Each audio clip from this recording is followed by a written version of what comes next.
Shalom Mister, saya Gabriela Angel dari kelas 8A ingin mengerjakan tugas PAK yaitu adalah tugas wawancara PH. Orang yang saya akan wawancara pada video wawancara kali ini adalah orang tua saya, yaitu mama saya. Pertanyaan pertama, apa itu orang Kristen? Orang Kristen adalah umat Kristiani, artinya orang-orang yang memeluk agama Kristen, artinya yang percaya ajaran hidup Tuhan Yesus. Jadi mereka adalah orang-orang yang hidup berdasarkan firman Tuhan atau ajaran Yesus Kristus yang menjadi pengikut Kristus, oleh karena itu disebut orang Kristen. Pertanyaan kedua, apa itu orang Kristen duniawi? Orang Kristen duniawi adalah orang Kristen, mereka memeluk agama Kristen. Tapi dalam prinsip ajaran hidup sehari-hari, mereka lebih mementingkan kebutuhan daging mereka. Mereka tidak mengisi roh mereka dengan firman Tuhan, dengan praise and worship.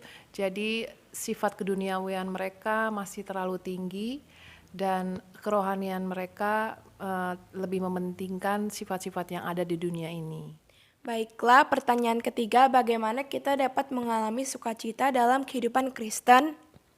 Sukacita dalam kehidupan orang Kristen adalah ketika kita mempunyai hubungan intim dengan Tuhan. Jadi kita dekat dengan Tuhan, maka sukacita surgawi akan memenuhi hati kita. Kita tahu bahwa hidup kita dipimpin oleh Sang Maha Agung, Sang Maha Dahsyat, sehingga sukacita kita adalah bukan sukacita yang fana, yang sementara, tapi sukacita yang kekal. Selanjutnya, pertanyaan keempat, mengapa kita masih perlu mengakui dosa kita kalau dosa-dosa itu sudah diampuni yang terkandung dalam 1 Yohanes 1 ayat 9? Ketika kita mengakui dosa kita, itu artinya kita merendahkan diri kita di hadapan Tuhan dan meminta Tuhan untuk mengampuni segala dosa kita dan mengingat kembali bahwa kita adalah manusia yang berdosa, manusia yang penuh kelemahan, dan minta Tuhan untuk selalu mengingatkan kita lewat firman-firman Tuhan yang selalu kita baca dari hari ke hari. Oke, baiklah. Pertanyaan selanjutnya yaitu adalah pertanyaan kelima, bagaimana caranya kita bisa hidup untuk Tuhan? Kita hidup untuk Tuhan adalah lewat ucapan syukur kita yang kita panjatkan kepada Tuhan hari lepas hari. Ketika kita bersyukur lewat puji-pujian kita, itu artinya Tuhan dimuliakan.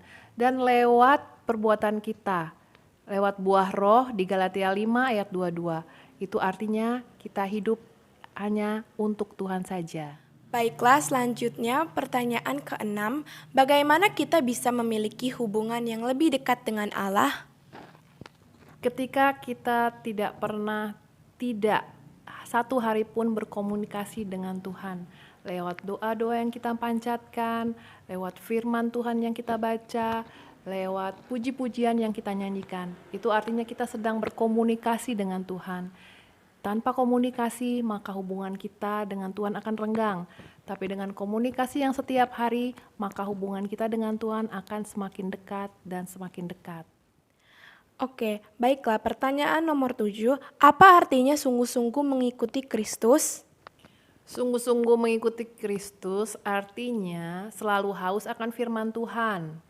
Membaca, merenungkan, dan yang paling perlu adalah melakukan. Itu artinya memang kita serius dengan firman Tuhan yang kita baca dan sungguh-sungguh dengan Tuhan. Pertanyaan ke-8 alias pertanyaan yang terakhir, apakah artinya merosot secara rohani? Merosot artinya yang tadinya sudah bertumbuh akhirnya menurun. Misalkan seorang anak yang tadinya adalah seorang anak yang rajin berdoa, rajin baca Alkitab, atau rajin ke gereja, rajin ikut komunitas pelayanan, dan tiba-tiba mungkin karena suatu peristiwa membuat dia jadi tidak suka berdoa, tidak suka baca firman, dan tidak suka pergi ke gereja. Nah, itu artinya merosot. Pertumbuhan imannya menurun. Itu bisa terjadi dari berbagai macam faktor. Oleh karena itu, hal itu tidak boleh terjadi. Kita harus tetap semakin bertumbuh di dalam Tuhan. Baiklah, segitu saja. Terima kasih Mami atas waktunya dalam wawancara PH saya. Terima kasih kembali. Segitu saja Mister tugas video wawancara PH agama saya. Terima kasih atas perhatiannya, Tuhan Yesus memberkati.